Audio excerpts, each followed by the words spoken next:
Magsasain tayo.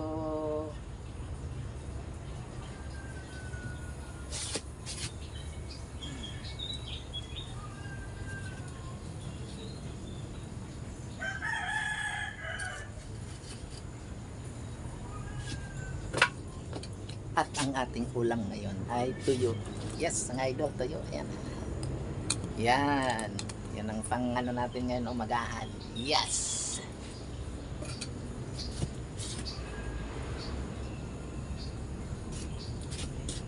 Tayo.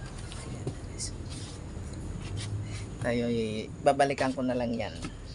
Kasi, medyo ano man na yan natin. Tsaka, ano pa tayo ng ulam dito.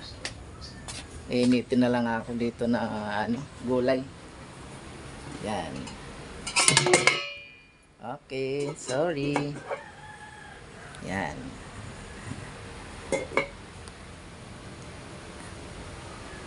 Ayan, thank you.